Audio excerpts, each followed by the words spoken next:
Граждани и членове на партия „Атака“ се събраха в центъра на Пловдив, за да подкрепят традиционния неделен протест в страната против членството на България в НАТО, присъствието на военни бази на Съединените щати в родината ни и политиката на Европейския съюз срещу Русия. Протестиращите изказаха своите тревоги от членството ни в агресивния блок НАТО, както и възмущението си от наглостта на Съединените щати да се ползват с военни бази в България напълно безплатно. Те заявиха, че от 9 години родината ни е окупирана от американски войски. А в хода на събитията в Украйна, които бяха организирани от Съединените щати, България става мишена на евентуален ответен удар на Русия.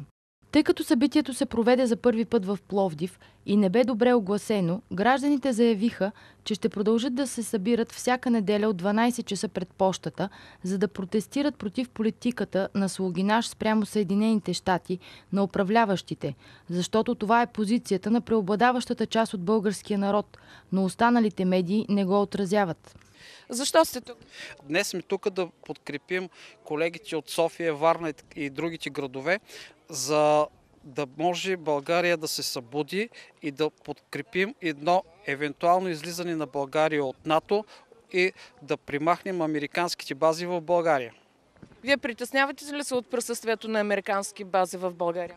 Ами ние като българи би трябвало да се притесняваме, защото от годините назад, когато погледнем в историята, в България дори при лошия комунизъм, тук не е имало руски бази, а сега в един момент ние сме уж членове на НАТО, а на практика ние сме окупирани от натовски войски, нито и дори не са натовски, а те базите са американски, което няма нищо общо с НАТО. Георги Христозов съм аз съм организатор на митинг-шествието, което провеждаме в Пловдив. И идеята е за бази извън България. Ние сме против бази на НАТО в България, против това, което се случва от Европейския съюз в България, тъй като Европейския съюз до сега само ни заробва, без да сме видяли нищо хубаво от тях.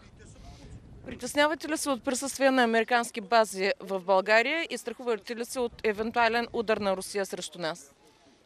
Значи да, по принцип се страхувам от американските бази, тъй като те използват наши военни бази, без да заплащат нищо на нашата държава, като това е недопустимо, тъй като те са външен фактор, който би трябвало да заплащат някаква част за това, че ползват българска територия.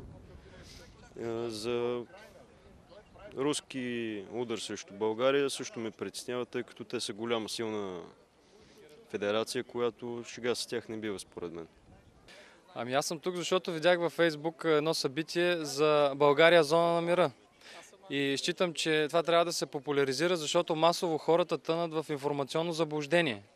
И не се изказват всичките аргументи във връзка с събитията на световната сцена. Политическите събития на световната сцена. Вие притеснени ли сте от присъствието на американски военни бази на територията на България и считате ли, че те ни заплашват по някакъв начин? Аз си мисля, че всяка една предпоставка предвид събитията в Украйна за водене на военни действия на наша територия би трябвало да безпокои всеки един гражданин на България.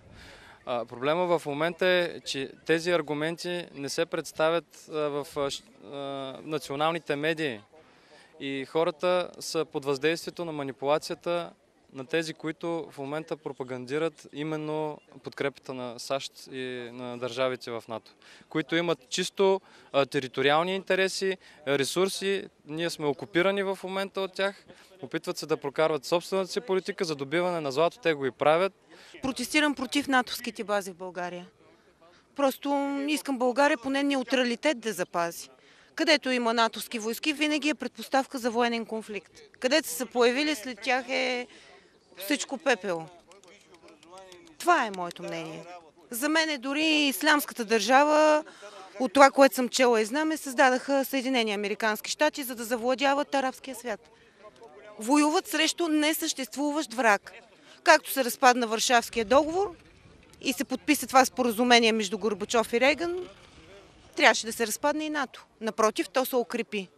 Събитието, което видяхме в интернет, че България трябва да бъде зона на мира. Това е много важно в момента, защото Има сили в света, които се опитват да дърпат за Трета световна война, за големи размерици и така нататък. Първо, България не е военно подготвена за никакви военни действия.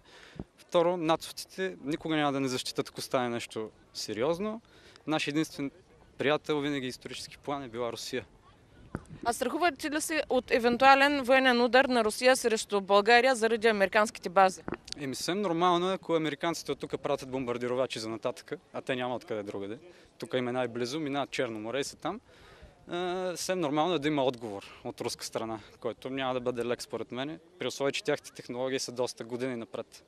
Припомняме, че депутатите от партия Атака внесоха в Народното събрание проекто решение за прекратяване на договора с американските бази сега, защото в противен случай той ще стане безсрочен.